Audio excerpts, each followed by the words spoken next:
irks you? Leave me be, I pray. No, tell, what stirs your wrath in such a way? I told you I do not want you to stay. I will not go until I've had my say. Talk all you want, I will not listen, no. Will you not tell me what upsets you so? I really must insist, as your good friend. Your friend?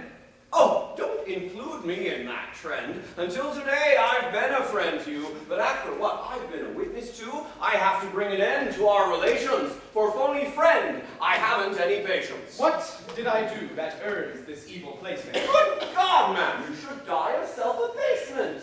It is a violation of great trust at which good men would feel a great disgust. You greet a man with firm and fond embrace. You wish him every benefit and grace. You offer vows and promise your support, a love that's due a confidant, in short. Yet when I ask about him to your shame, you barely can recall the fellow's name. Your love dries up when he is out of sight, and you confess you two are not so tight. Good God, man, I must say, I think it vile to hide such secrets in a dual smile, and ere with such duplicity I reckon, I would go hang myself this very second. I'm thinking that such awful consequence is rather out of line with my offense. I do hope you will not be too upset if I don't go and hang myself quite yet. Such crude and tasteless jokes that you have cracked. Exactly how would you like me to act? Men ought to be sincere in what they do, and never say a word that isn't true. But when one's fellow man gives one affection, one cannot simply break off the connection. One must return fraternity, goodwill, with what good feeling that we might instill. Oh no, I can't endure this fawning stance. It's nothing but an artificial dance in which these actors go through great contortions to satisfy political extortions. These toadies who hug everyone they know would fool a friend while flattering a foe. They would compete to show the greatest deference, and twixt the fool and wise man show no preference. Where is the satisfaction in feeling that someone finds you clever, or appealing, or sings your praises with a heady shout, when he'd do just the same for any lout? Where is the honor in the overt passes of one whose love takes in the teeming masses? An ardor which is lavish and not muted makes me suspect it has been prostituted. Esteem means one lies closer to the heart, where all are lauded, none are set apart, and as you lay it on so thick and deep, your friendship, I must say, comes all too cheap. I do not cling a man to me as brother who can't distinguish one man from another. I'd rather be set on a separate shelf. The friend of man is no friend for myself. But surely you'd give consideration to keeping up some social obligation. Oh, fie!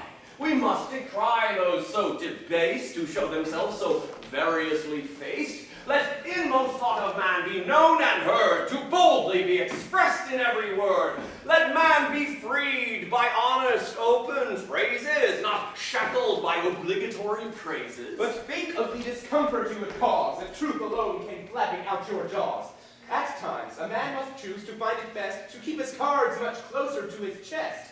What great disorder we would quickly find if all said everything that came to mind. So, you would, when with one whom you deplore, make pains to so apprise him on that score. Oh, yes. So you would say how, ever crassly, to Emily, her age looks rather ghastly when she makes up her face like Jezebel. Of course. And then Dorila you would tell that he's a bore. And everyone too well knows about his bloodline and his rubbing elbows. For certain. You're kidding. Not at all. I task each oaf who irritates my gall, no matter whom. I say how they fall short, regardless if in town or in the court. I fall into a melancholic brood when I see something ignorant or crude, when all I see is flattery far-fetched, injustice or self-interest thinly stretched. In short, when they act more like horses' feces, I want to break away from my own species. You must admit you're over the top. I have to laugh at these decrees you drop. It's like those brothers in that play I saw, at the School for Husbands. One would hymn and talk. Oh, please, comparisons are odious. And your tirades are most melodious. world will not change, however you beseech. And since you so prefer straightforward speech, you ought to know the way you whine and gripe gives you repute as quite the cranky type. And given how you fume your angry wrath, you've given many here a cause to laugh. That's just as well. That's fine. First rate. Good Lord, I'm honored to be given such a chord. As all these wretches seem completely vile, I'd be upset if they found me worthwhile. So from your hatred no man might escape. I view all men as one step from the ape. And would you so include, down to the last, each individual to be amassed within your inventory of disgust? There's some many. No, all the race has gone quite bust.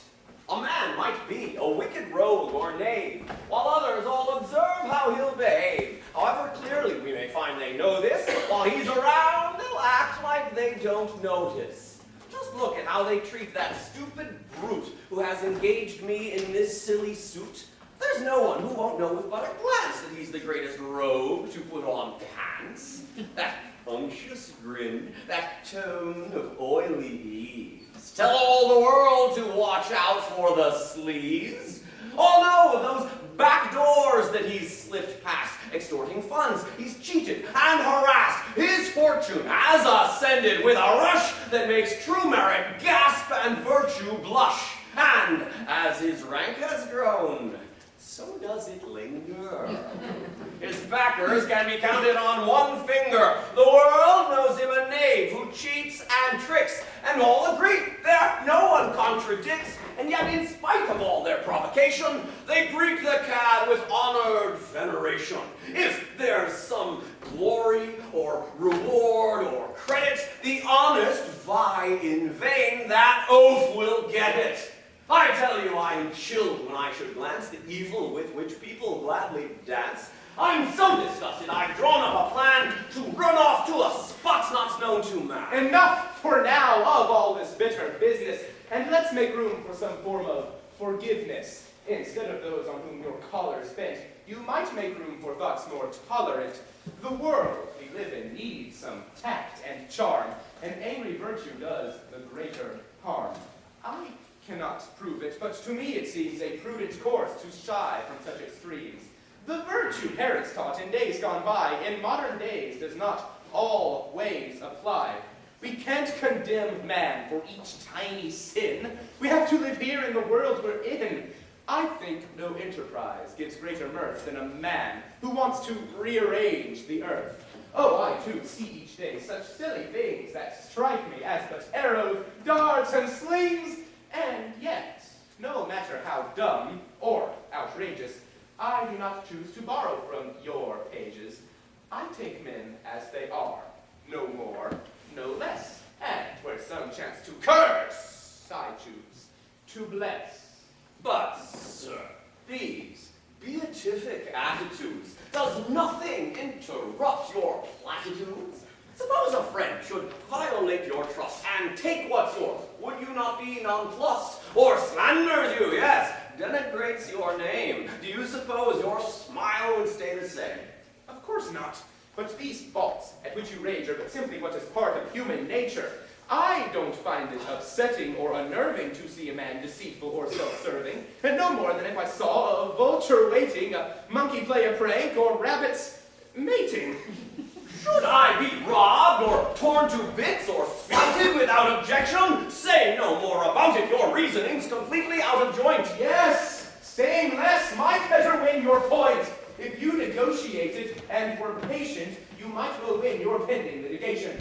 I won't give in to politics and guile. Then who will represent you at the trial? The justice of my case speaks in this grudge. But will you not go visit with the judge? Oh no, my side is plain for all to see. Some intrigue, though, might undermine your plea. Well, I refuse to stoop to sling such muck. I'm either right or wrong. Good luck.